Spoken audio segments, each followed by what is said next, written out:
Tuhan, kita semua kembali berkumpul di tempat ini.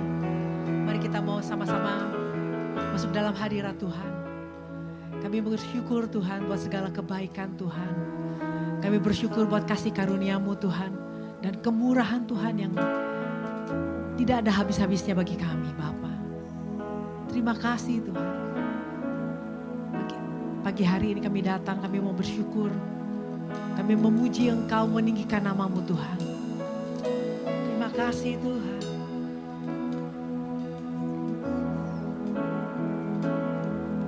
Hatiku mau menyembah-Mu, jiwaku merindukan Yesus.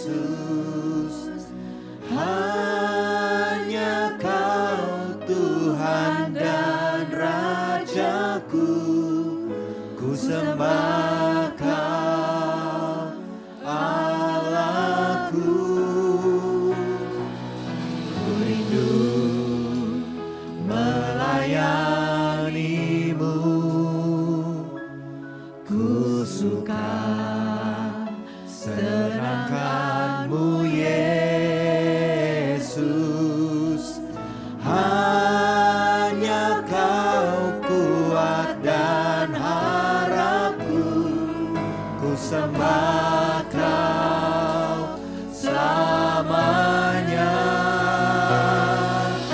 Ku sembah Kau Yesus, ku sembah Kau. Segenap hatiku dan kekuatanku, ku rindu menyembah-Mu Yesus. Mari kita sama-sama yang bersyukur, mau sama-sama katakan, hatiku mau menyembah-Mu, jiwaku kami rindu akan Engkau Tuhan. Rindukan Yesus. Hanya Kau Tuhan dan Rajaku, ku sembah Kau Allahku. Ku rindu melayani-Mu, kami mau menyenangkan hati-Mu. Ku suka senangkan-Mu Yesus.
menyembah Tuhan, kita sama-sama katakan.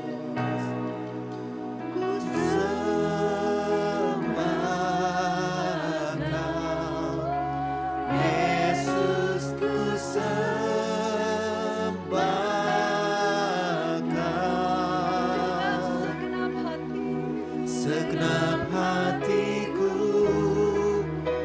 dan kekuatanku, ku rindu menyembahmu Yesus. Mari saya mengundang kita semua untuk bangkit berdiri.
Bagi Tuhan kita, Engkau yang kami tinggikan di tempat ini ya Tuhan Yesus.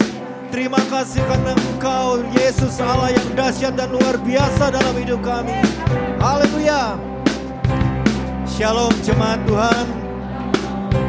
Saya percaya pagi hari ini kita datang dengan satu kerinduan untuk menyenangkan hati Tuhan. Amin. Biarlah kita datang dengan hati yang bersyukur. Mari kita memuji-muji Dia, sebab Tuhan yang layak disembah. Naikkan syukur buat segala perbuatan dan kasih-Mu di dalam hidupku. Tiada terukur betapa besar kasih-Mu, sungguh ku kagum akan Engkau Yesus. Kaulah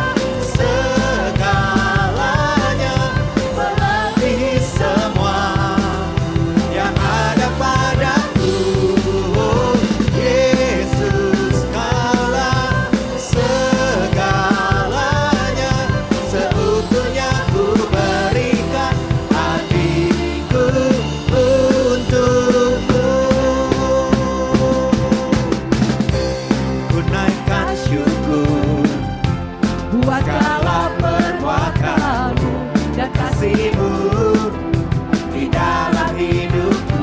Tiada terukur betapa besar kasih-Mu, sungguh ku kagum akan Engkau Yesus. Kaulah segalanya, melebihi semua yang ada padaku.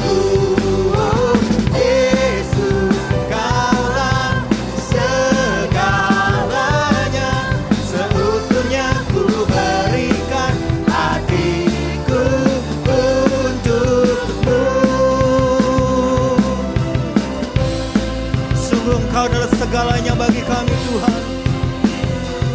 Perbuatan-Mu melebihi setiap apa yang kami lihat ya Bapa. Haleluya.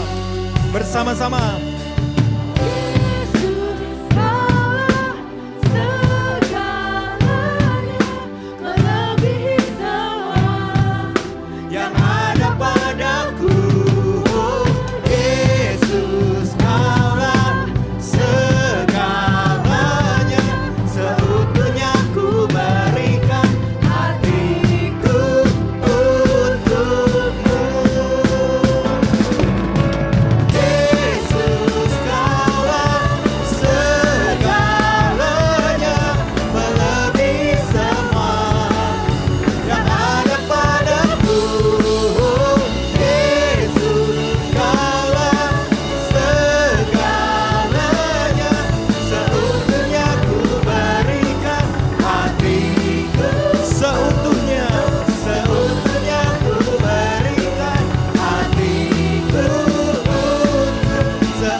Yesus. Lebih dahsyat lagi kita memberikan hati kita untuk siapa? Yesus, karena dialah Tuhan yang terbesar dalam hidup kita. Amin. Haleluya.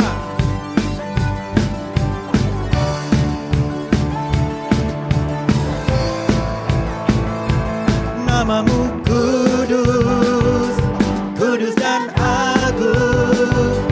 Engkaulah Raja berkuasa dan benar. Kami bersuka mengangkat suara bagimu Raja beragung selamanya.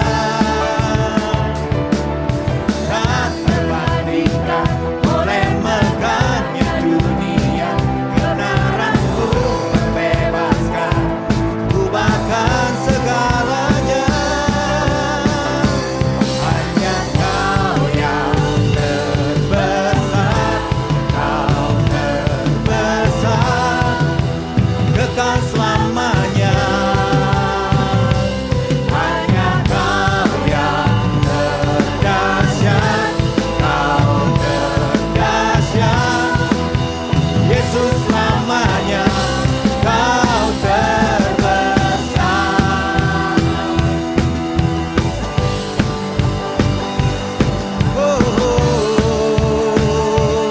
Namamu kudus, namamu kudus, kudus dan agung.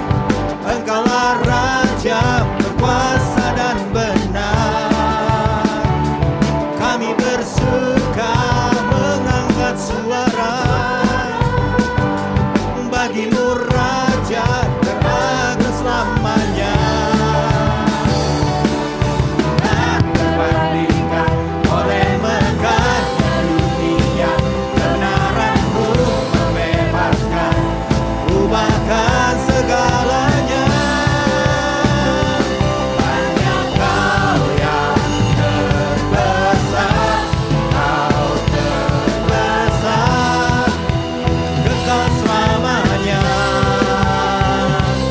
Hanya Kau yang terdahsyat, Kau terdahsyat, Yesus selamanya.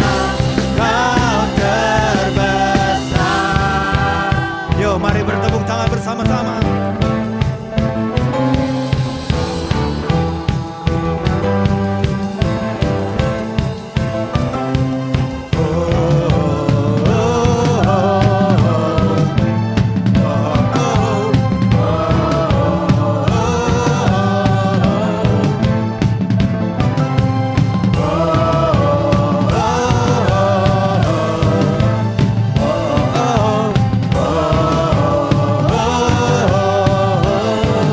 Tak terbandingkan, tak terbandingkan oleh megahnya dunia, kebenaranmu membebaskan, ubahkan segalanya. Tak terbandingkan oleh megahnya dunia, kebenaranmu membebaskan, ubahkan segalanya. Hanya Kau yang terbesar, Kau terbesar, kekal selamanya. Hanya Kau yang terdahsyat, Kau terdahsyat, Yesus selamanya. Kau terbesar.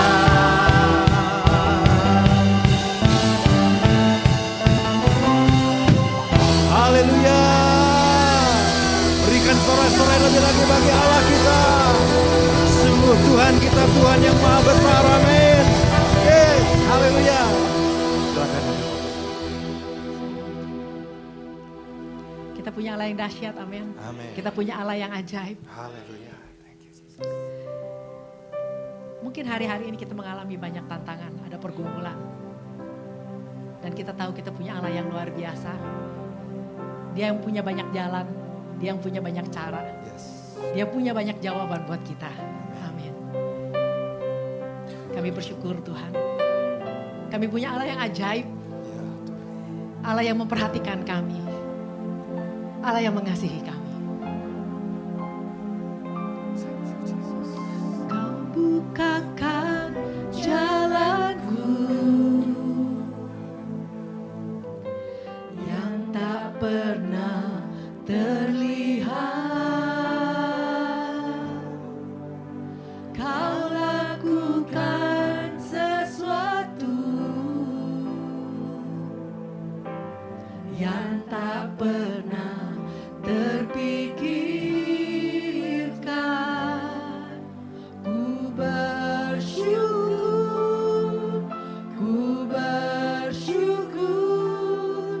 Kau ajaib bagiku. Yesus, Kaulah jawabanku, menjawab semua keraguanku. Yesus, Kau kemenanganku. Heran perbuatanmu di dalam hidupku.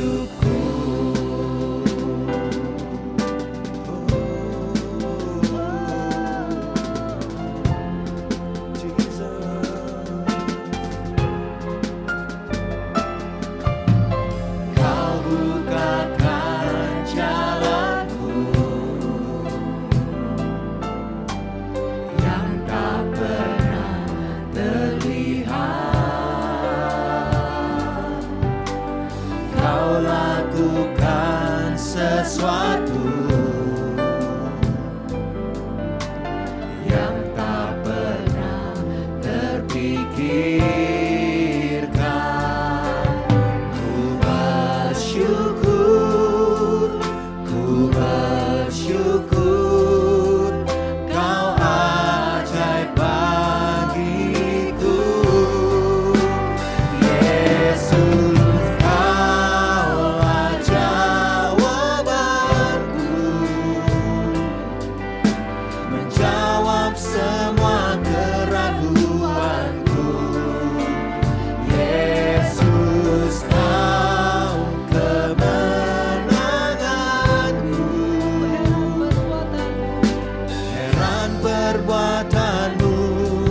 Kami tahu hanya Tuhan yang punya jawaban buat hidup kami.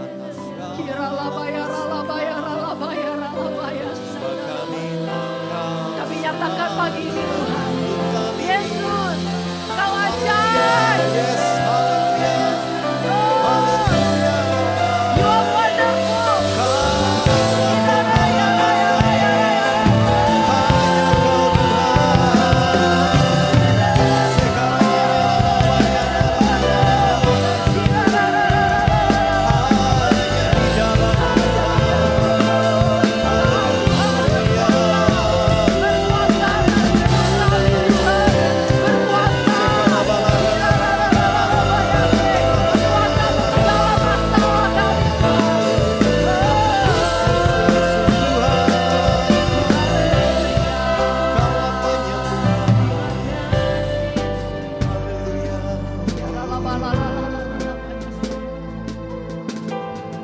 Kami mau bersyukur Tuhan.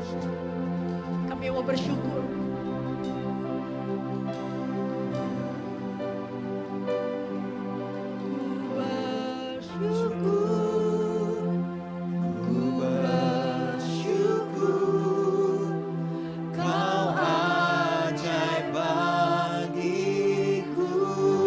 Sekali lagi katakan ku bersyukur.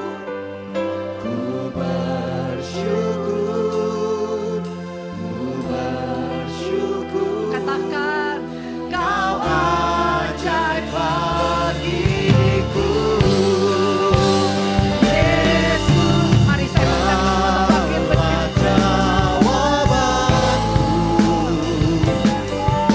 Menjawab semua keraguanku. Yesus, Kau kemenanganku.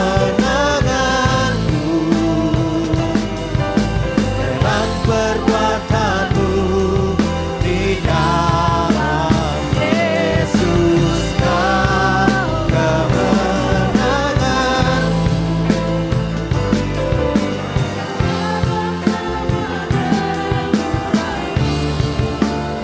Yesus, Kau kemenanganku.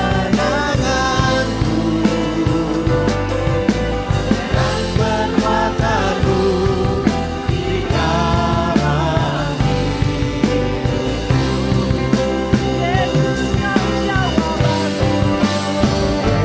Yesus, Kaulah jawabanku.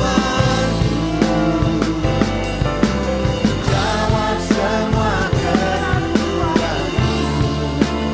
Yesus, Kau kemenanganku. Terang perbuatanmu di dalam hidupku. Terang perbuatanmu di dalam hidupku. Terang perbuatanmu di dalam hidupku. Mari berikan kemuliaan yang mulia bagi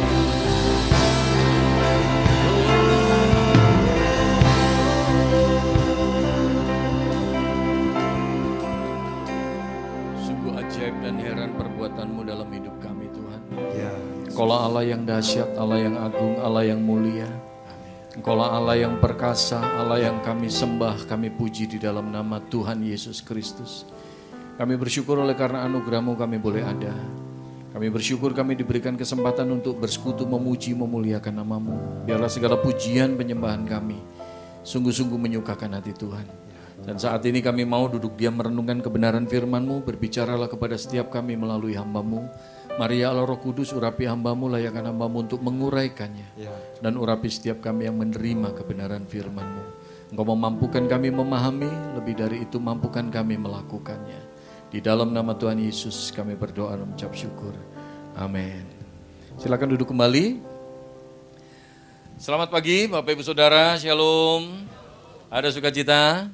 Amin. Saya bersyukur pagi ini boleh melayani kembali di tempat ini. Dan Bapak Ibu Saudara, sebelum saya menyampaikan firman Tuhan, saya mohon dukungan doa. Tolong bantu doa Bapak Ibu sekalian. Kalau Tuhan izinkan, tanggal 5 Januari nanti saya akan jalani untuk operasi kaki saya yang ke-7. Jadi ini targetnya PR-nya sampai 8 kali operasi. Jadi tanggal 5 Januari ini nanti operasi yang ke-7 Bapak Ibu Saudara. Jadi udah bongkar pasang begitu ya. Jadi 3 dokter yang saya temui di Indonesia rupanya menyarankan saya untuk kakinya diluruskan seumur hidup. Jadi nggak boleh diimplan lagi. Jadi ini kemarin bulan September tahun lalu saya sudah pasang implan, tapi ternyata sempat jahitannya sobek dan akhirnya infeksi. Udah dioperasi lagi, bersihin infeksinya, tapi rupanya ternyata masih ada infeksinya. Jadi bulan Mei waktu kenaikan Tuhan Yesus kemarin dioperasi lagi yang ke-6 untuk dicopot implannya. Jadi sekarang kondisinya lurus. Tulang betis dan tulang paha disatuin, tengahnya disemen Bapak Ibu Saudara. Semennya dikasih antibiotik, bagian depannya sini dipasang plat, kurang lebih sejengkal dari atas lutut sampai bawah lutut. Dengan harapan kemarin selama 3 bulan, dari Mei sampai bulan Agustus, dan Agustus diharapkan infeksinya sudah selesai, bisa diimplan kembali. Tapi rupanya sampai bulan November kemarin, infeksinya tetap nilainya naik turun. Jadi bakterinya belum bisa dihentikan begitu. Dan 2 dokter pertama mengatakan saya mesti dilurusin seumur hidup. Nggak bisa diimplan lagi. Jadi kalau dilurusin tuh ambil tulang dari panggul saya, kemudian ditempelin gitu, dicangkok gitulah ya. Kemudian dipasang plat lagi selama kira-kira 6 bulan sampai setahun. Kalau sudah nyambung total baru dicopot platnya. Tapi dilurusin seumur hidup. Nah, rupanya dokter saya yang di Kemayoran masih semangat untuk pasang implan. Rupanya sampai November kemarin dokter saya pun bilang, Pak, kayaknya lebih baik dilurusin deh. Jadi akhirnya dari beberapa teman merekomendasikan untuk saya ke Malaysia. Jadi udahlah ke Malaysia aja, coba ke Penang, ke Kuching. Dan dari nama-nama yang disebutkan mengerucut kepada 1 dokter. Dokter yang mengoperasi lututnya Pak Gilbert Lumoindong. Jadi Pak Gilbert Lumoindong udah diimplan dua-duanya, yang nangani dokter ini. Jadi saya sudah ketemu dokter di sana, ternyata bilang bisa diimplan, masih bisa. Tapi mesti jalanin 2 kali operasi. Jadi operasi yang pertama sekarang semennya dicopot, diganti semen yang baru dengan antibiotik yang baru. Kemudian nanti 3-5 minggu kemudian baru dioperasi yang kedua untuk pasang implan, yaitu implan revisi. Ketika dengar bisa dipasang implan lagi, semangat Bapak Ibu Saudara. Tapi waktu dengar dokternya ngomongin biayanya, ngos-ngosan juga. Karena apa? Operasi yang pertama biayanya 100 juta. Operasi yang kedua 230 juta. Yang mahal itu memang implannya. Jadi operasi yang pertama yang mahal itu antibiotiknya. Antibiotiknya aja 50 juta. Operasi yang kedua dari 230 itu untuk implannya aja 180-an kira-kira. Bapak Ibu Saudara, secara manusiawi saya merasa, wah Tuhan kayaknya nggak mampu, aku nggak punya duit segitu. Tapi dengan iman diyakini pasti ada caranya Tuhan. Tapi rupanya apa Bapak Ibu Saudara, ini yang benar-benar saya sama istri saya sekarang jalanin namanya berjalan dalam kemustahilan. Rupanya apa? Dengan dana segitu yang nurut logika, kayaknya berat banget buat kita. Tapi rupanya dalam waktu 2 minggu kemarin, 100 juta pertama Tuhan sudah sediain. Jadi akhirnya bisa booking untuk dokternya dan tanggal 5 Januari nanti bisa untuk jalanin operasi. Tolong bantu doa supaya semuanya lancar, berjalan baik. Dan kalau Tuhan izinkan nanti 3-5 minggu kemudian akan jalanin operasi yang kedua. Dananya dari mana kita nggak tahu, tapi yakini imani pasti ada caranya Tuhan. Pasti ada caranya Tuhan. Amin. Yuk kita sama-sama buka satu bagian firman Tuhan. Kita lihat di dalam Injil Lukas pasal yang ke-17. Injil Lukas pasal 17. Kita lihat sama-sama ayat 11 sampai dengan ayat yang ke-19. Lukas pasal 17 ayat 11 sampai dengan ayat yang ke-19. Bila Bapak Ibu Saudara sudah menemukan, kita baca bagian ini bersama-sama. Pagi hari ini saya bawa tema breakthrough, terobosan. Siapa yang mau ngalamin terobosan? Semuanya mau ngalamin ya?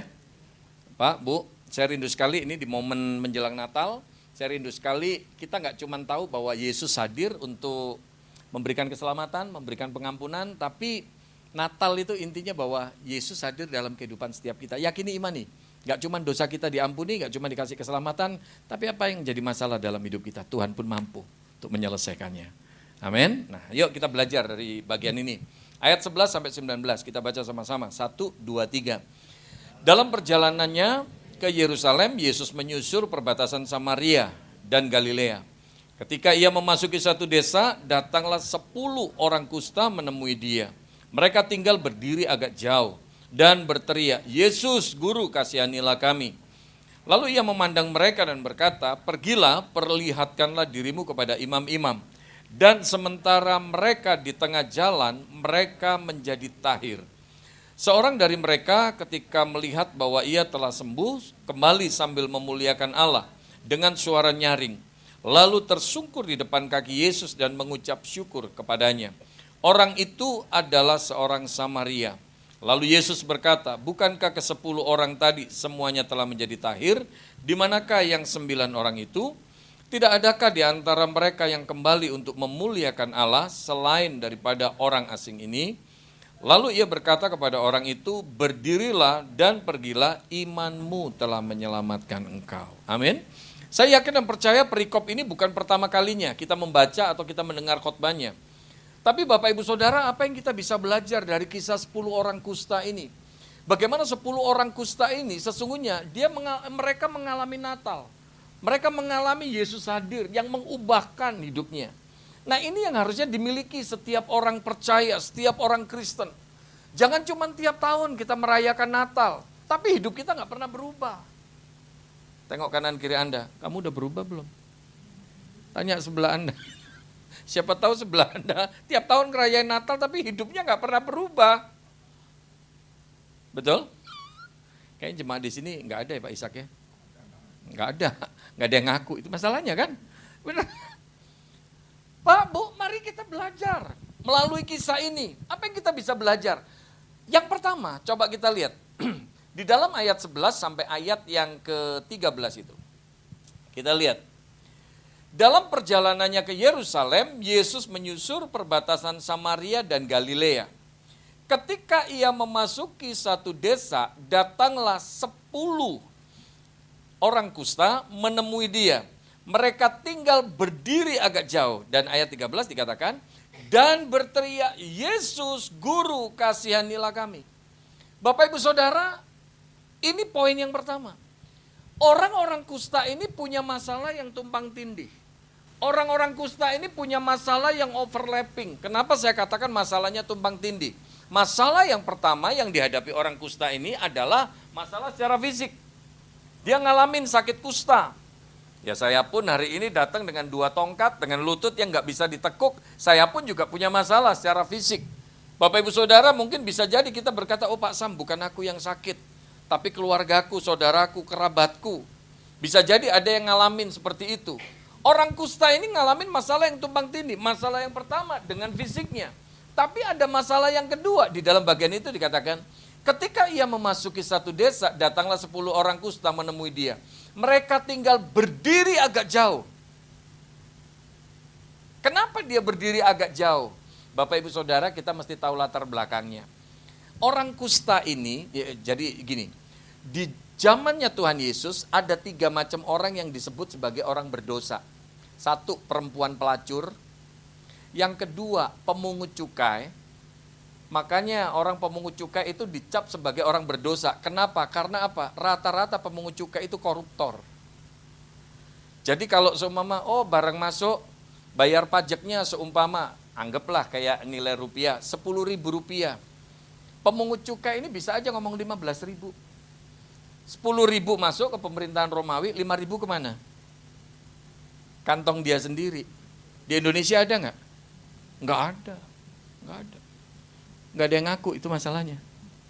Makanya kenapa waktu Yesus masuk ke rumahnya Zakius, makan di rumahnya Zakius, semua mata memandang, loh ini kok masuk ke rumahnya ini?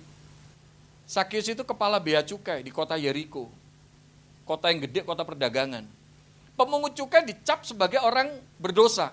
Kemudian yang ketiga, di zaman itu yang dicap sebagai orang berdosa adalah apa? Orang yang sakit kusta. Penyakit kusta waktu itu dianggap sebagai penyakit kutukan. Jadi kalau ada orang sakit kusta, pasti dia kena kutuk nih. Kalau dia kena kutuk, berarti dia berdosa. Nangkep maksud saya? Dan waktu itu Bapak Ibu Saudara, pandangan masyarakat untuk orang yang sakit kusta, gak boleh nyenggol orang lain. Jangankan nyenggol, kena bayangannya aja seperti saya nih sekarang. Saya duduk di sini karena ada sorot lampu dari sini. Bayangan saya kan sampai ke belakang. Seumpama Pak David ini lewat di sebelah saya, nggak usah kesenggol saya deh. Pak David lewat, kena bayangan saya, Pak David ikut apa? Dosa. Saya dianggap sebagai orang berdosa. Orang yang kena bayangannya orang sakit kusta, dianggapnya juga ikut berdosa. Makanya kenapa orang sakit kusta mesti berdirinya jauh, sambil teriak, najis, najis, najis, supaya orang jangan dekat. Apa penderitaan yang kedua? Yaitu apa? Pandangan masyarakat. Dia nggak cuma punya masalah dengan fisiknya, tapi stigma masyarakat, pandangan masyarakat waktu itu memandang bahwa dia orang berdosa, dia orang yang nggak benar, dia orang yang dikutuk Tuhan. Berdirinya agak jauh, dia dikucilkan, Pak, Bu, nggak enak rasanya, nggak enak. Saya mau katakan simpel gini, bukan berarti kita sakit kusta di sini, enggak.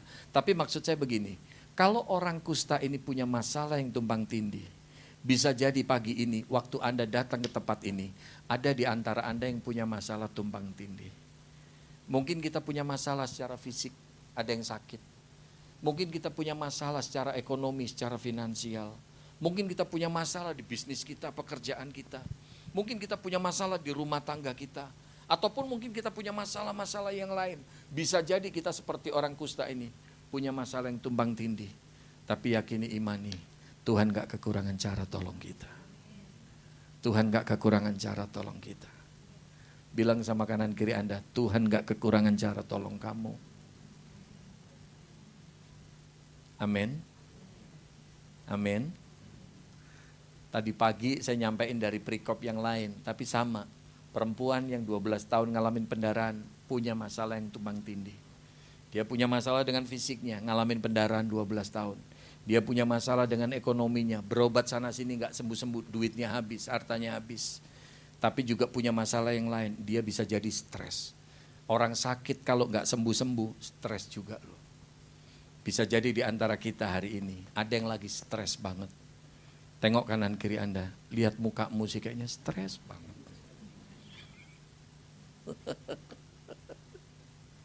Tapi percayalah, Tuhan gak kekurangan cara tolong kita. Amin. Yang kedua, coba kita lihat. Masih kuat? Kalau gak kuat kita tutup dalam doa. Masih kuat ya? Oke, kita lihat yang kedua. Nah, ayat 12 dan 13 itu. Ketika ia memasuki satu desa, datanglah 10 orang kusta menemui dia.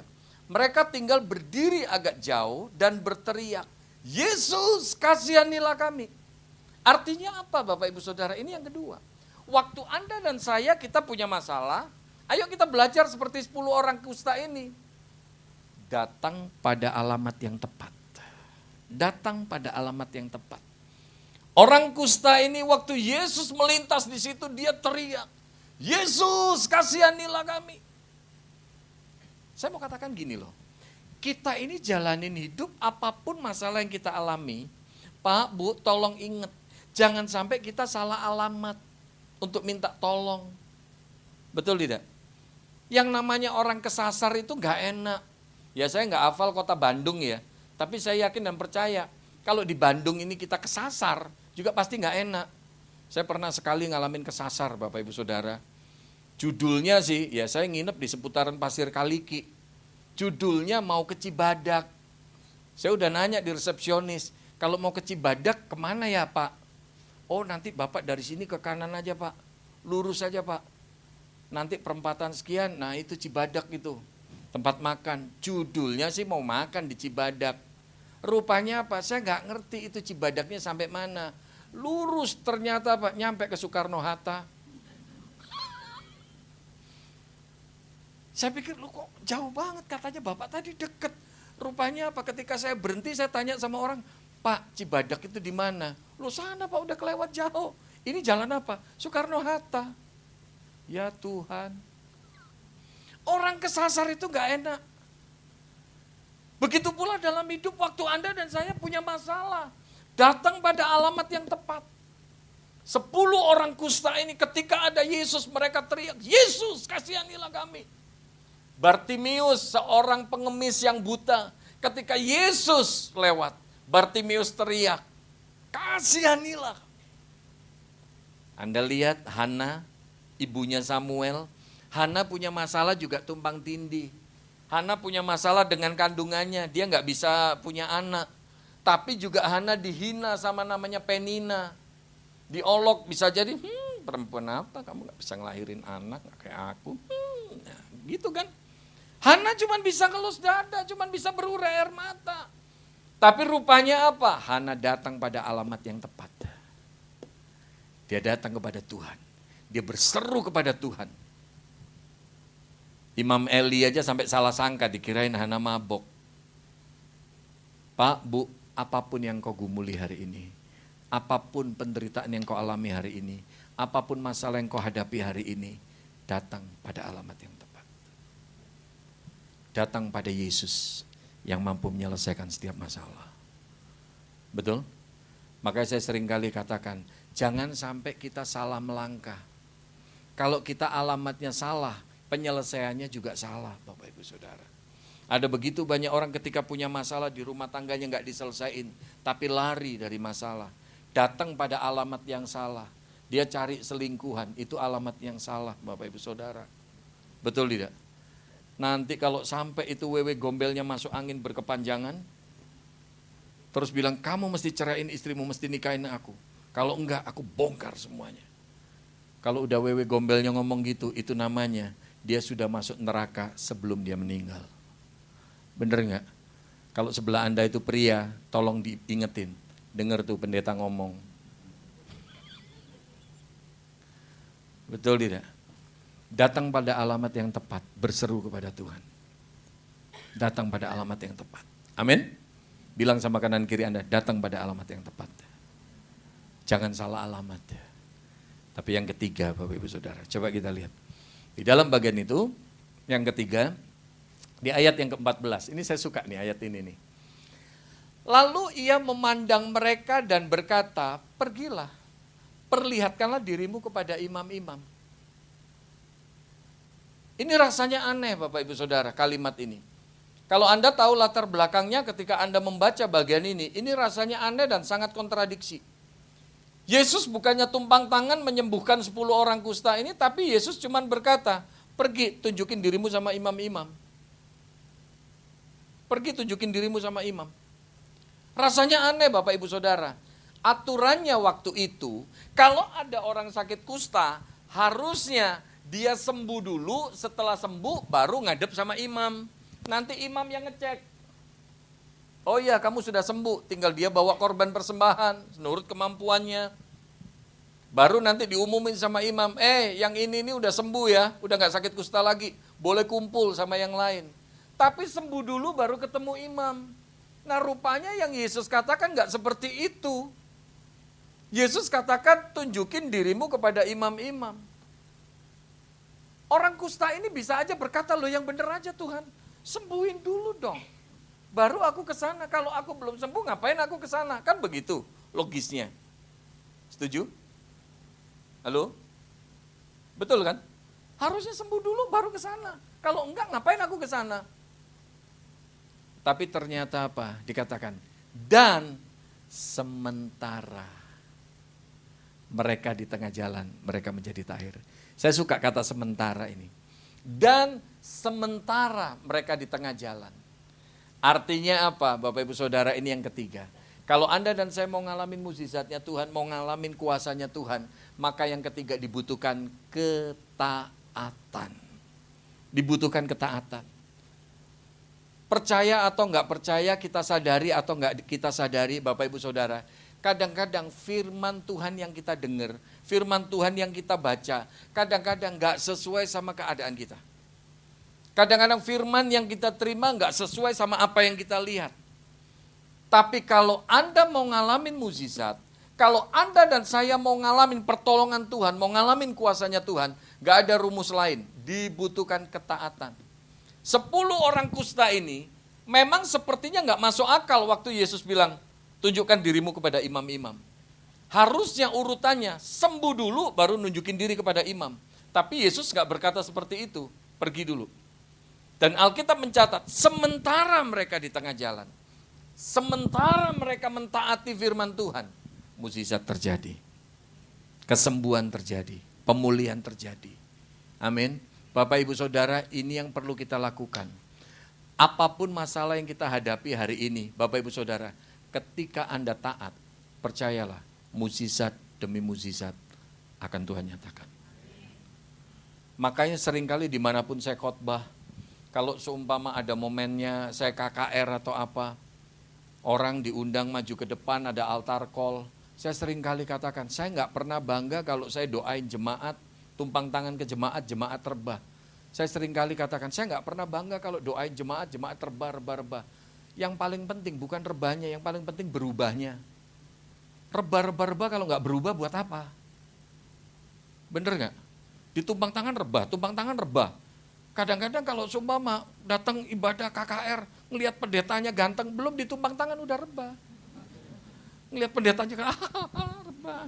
Rebahnya milih lagi. Ini pendetanya di sana. Saya sering kali katakan, yang penting itu bukan rebahnya, yang penting berubahnya. Dalam hidup ini kalau kita mau ngalamin kuasanya Tuhan, Bapak Ibu Saudara, mau ditumpang tangan sehari 10 kali, kalau Anda nggak pernah taat, Anda nggak pernah lihat mukjizat. Belajar taat, karena ketaatan itu disadari atau nggak disadari, mendatangkan mukjizat dalam hidup kita. Elia dibilang sama Tuhan, Elia pergi ke tepi sungai Kerit. Kamu bisa minum dari air sungai itu. Aku perintahkan burung gagak untuk ngurusin kamu. Emang sesuai sama logika? Nggak masuk logika Bapak Ibu Saudara. Burung gagak ngurusin manusia. Sampai kapanpun nggak bakalan masuk akal. Tapi ketika Elia taat, Alkitab mencatat. Elia minum dari air sungai itu pagi dan petang. Tuhan bisa pakai burung gagak yang rasanya nggak mungkin. Tuhan jadikan mungkin. Janda di Sarfat, kondisi ekonomi, kondisi finansialnya, kondisi keadaannya itu benar-benar sudah mentok, nggak bisa lebih miskin lagi. Waktu Elia minta roti bundar kecil, janda ini cuma bilang, demi Tuhan Allahmu yang hidup, aku nggak punya apa-apa. Aku cuma punya tepung segenggam sama minyak dalam buli-buli. Sekarang aku mau bikin, buat aku sama anakku. Setelah itu finish, mati kita. Tapi Elia menyampaikan firman Tuhan. Sebelum kamu bikin buat kamu sama anakmu, kasih dulu buat aku roti bundar kecil. Sebab beginilah firman Tuhan, sampai Tuhan turunin hujan, tepung dalam genggamanmu, minyak dalam buli-bulimu, nggak akan habis. Apa yang Elia sampaikan, firman Tuhan yang Elia sampaikan, dengan kenyataan janda itu, nggak sinkron, nggak nyambung. Orang dia buat dirinya sama anaknya aja udah kurang, kok dikasih lagi ke Elia, kan jadinya tambah kurang. Nangkep maksud saya? Tetapi ketika janda ini mentaati firman Tuhan, Alkitab mencatat, sampai Tuhan turunkan hujan, janda itu nggak kehabisan tepung sama minyaknya. Pak, Bu, bisa jadi hari-hari ini ada di antara Anda yang lagi khawatir, yang lagi bergumul, masalah ekonomi, masalah pekerjaan, masalah bisnis, masalah apapun. Nggak ada rumusan lain, taat sama Tuhan. Taat sama Tuhan. Saya pun sama istri saya benar-benar kita itu nggak ngerti Bapak Ibu Saudara. Saya beberapa kali juga sharing di tempat ini. 2021 bulan Maret tanggal 7 ketika saya ngalamin kecelakaan. Saya sama istri, kita ini cuma punya uang 500.000 rupiah. Mustahil untuk saya bisa operasi. Asuransi nggak ada, BPJS nggak ada. Asuransi sudah saya tutup di tahun 2020 karena nggak kuat bayar Bapak Ibu Saudara. Nggak kuat bayar. Maret sampai September semua jadwal khotbah di cancel. Kita nggak punya uang. Orang-orang pada bilang, ikut BPJS dong Pak Sam, ikut BPJS. Saya cuma mau katakan, 2020 sama 2021, bayar BPJS 100.000 per orang per bulan. Saya dan istri nggak mampu. Kita sekeluarga 5 orang, 500.000, daripada buat bayar BPJS, mending buat makan. Sekolahnya anak-anak aja sempet sampai saya mau keluarin Bapak Ibu Saudara, karena nggak kuat bayar. Mungkin ada yang bilang, oh ya Pak Sam karena enak masih bisa pakai mobil. Jangan bilang itu mobil saya beli. jemaat yang beliin Bapak Ibu Saudara. Ada orang yang beliin. Saya cuma mau katakan simpel. Miliki ketaatan. Engkau akan lihat mukjizat demi mukjizat terjadi. Tapi sampai detik ini saya udah jalani 6 kali operasi. Operasi pertama biaya 83,5, Tuhan cover. Operasi kedua cabut plat itu 45 juta, Tuhan cover. Operasi ketiga sampai yang ke-6 pakai BPJS.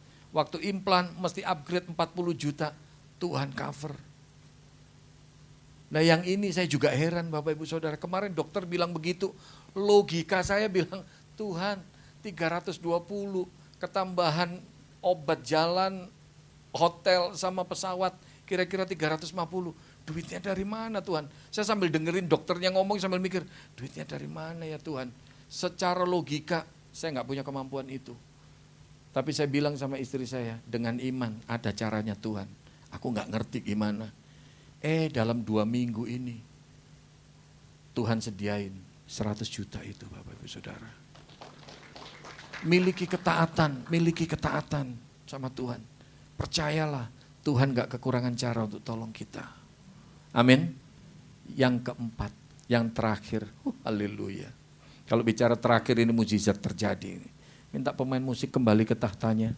Yang keempat, nah kita lihat ayat 15 dan 16 itu. Seorang dari mereka ketika melihat bahwa ia telah sembuh, kembali apa? Sambil memuliakan Allah. Dengan suara nyaring. Lalu tersungkur di depan kaki Yesus dan mengucap syukur kepadanya. Orang itu adalah seorang Samaria. Bapak Ibu Saudara, ini yang keempat. Jangan lupa, kalau masalah kita sudah diselesaikan sama Tuhan, pemulihan sudah terjadi, pergumulan kita sudah diselesaikan sama Tuhan, jangan lupa bersyukur sama Tuhan. Ini yang seringkali jadi penyakit kita. Kita kalau punya masalah, doanya kenceng, doanya ngotot. Tapi waktu Tuhan sudah selesaikan, kita lupa bersyukur. Tengok kanan kiri Anda. Kayaknya kamu banget nih. Jangan lupa bersyukur Bapak Ibu Saudara. Berterima kasih sama Tuhan. Amin. Saya sering kali bilang dimanapun saya khotbah. Jangan jadi jemaat yang punya iman proposal. Kalau ketemu Tuhan isinya apa? Proposal itu isinya apa sih? Minta. Ketemu Tuhan isinya minta. Temu lagi minta. Temu lagi minta. Bahkan kita belum ngomong nih. Malaikat ngelihat muka kita udah langsung pasti minta. Mukanya udah muka minta.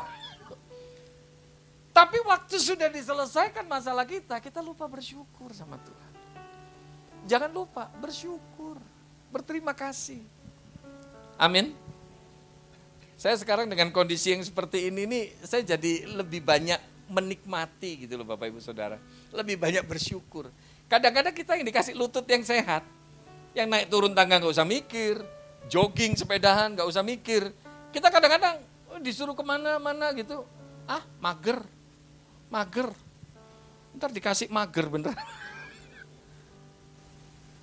Saya kayak sekarang nih kalau ngelihat ada orang-orang yang jalan, sepedahan, segala macam.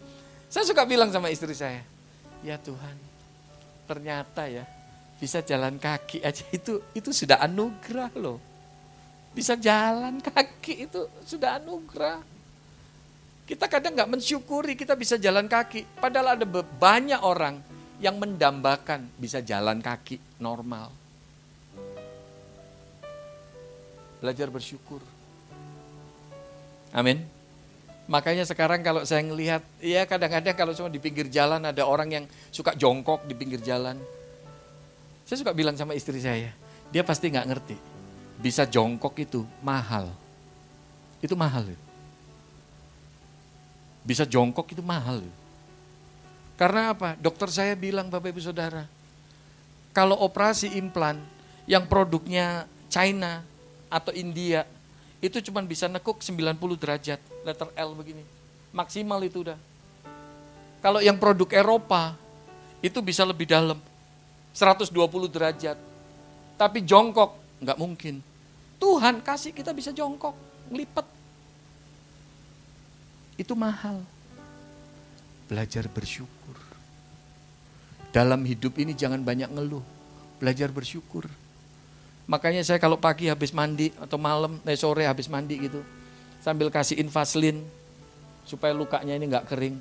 Sambil kasihin Vaselin, saya bersyukur karena apa? Satu sakit betul, tapi yang satu masih sehat. Dalam hidup ini harusnya kita banyak bersyukur, bukan banyak mengeluh. Kadang-kadang kita ngerasa ngeluh, Tuhan keadaanku kenapa ya kok begini. Padahal coba kita lihat, ada banyak orang yang hidupnya jauh lebih menderita dari kita. Betul? Betul? Hari Jumat kemarin saya ngisi Natal di satu komsel. Di satu restoran yang bagus lah di Kelapa Gading. Salah satu poin yang saya khotbahkan, saya bicara belajar mensyukuri. Kita kadang-kadang ngerasa, oh hidupku kok susah, kok masalahku begini. Coba Anda lihat, komsel kita bisa ngerayain Natal di restoran seperti ini. Berapa banyak orang yang buat makan aja susah. Mari belajar bersyukur. Hati kita dipenuhi dengan rasa syukur. Yakini imani, Tuhan gak kekurangan cara tolong kita kok. 4 hal ini dari orang kusta ini. Mereka punya masalah yang tumpang tindih. Yang kedua apa? Datang pada alamat yang tepat. Jadi gak perlu cari dukun, jimat, segala macam. Gak perlu percaya horoskop, zodiak, feng shui, sio. Bener gak? Saya cuma percaya 2 sio. 1 siomay, 2 sioba. Amin. Ya, datang pada alamat yang tepat. Gak perlu cari dukun kemana-mana. Enggak, datang pada Yesus. Tapi yang ketiga apa? Bapak Ibu Saudara, belajar taat. Tanpa ketaatan gak akan mungkin kita lihat mujizat. Tapi kalau Anda taat, meskipun kadang keadaan gak sesuai sama logika kita. Firman yang kita terima gak sesuai sama keadaan kita. Ketika Anda taat, yakini imani, mujizat akan dinyatakan. Dan yang keempat, kalau sudah Tuhan selesaikan, jangan lupa bersyukur. Bersyukur. Amin. Bilang sama kanan kiri Anda, kamu mesti bersyukur. Haleluya Yesus. Haleluya.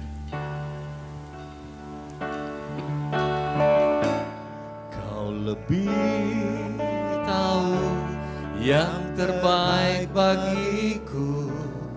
Kau lebih sanggup pulihkan hidupku.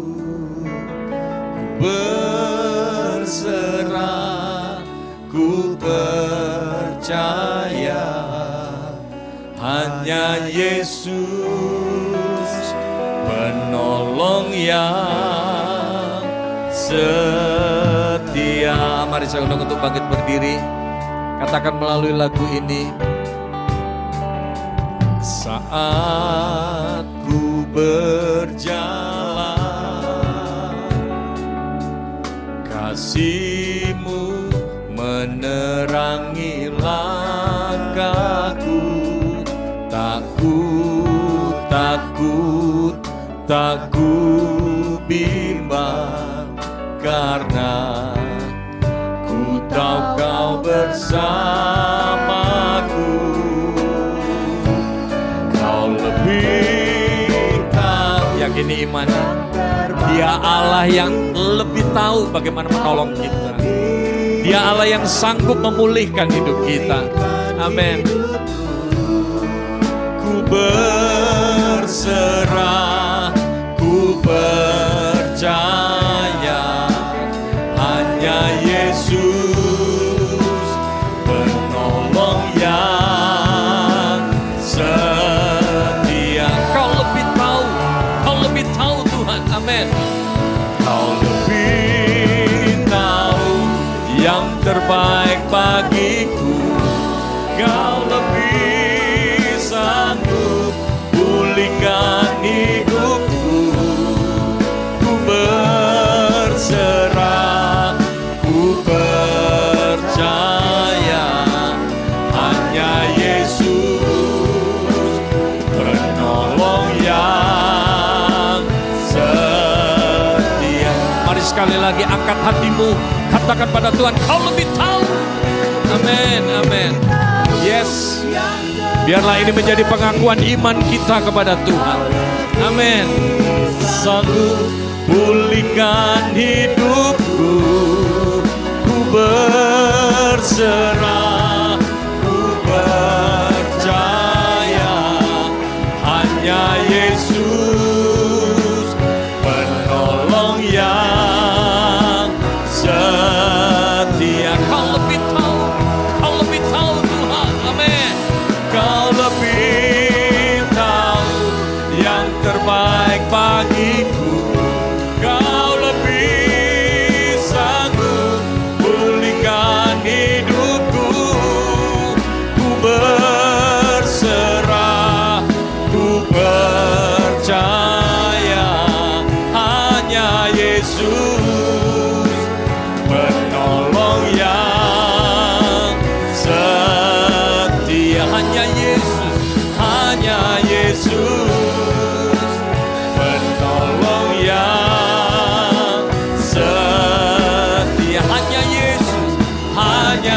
Haleluya.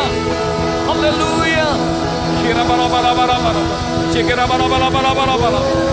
Kira bara bara bara bara bara bara bara. Kira bara bara bara bara bara bara bara. Sekira tekana lama sekira bara bara bara bara bara.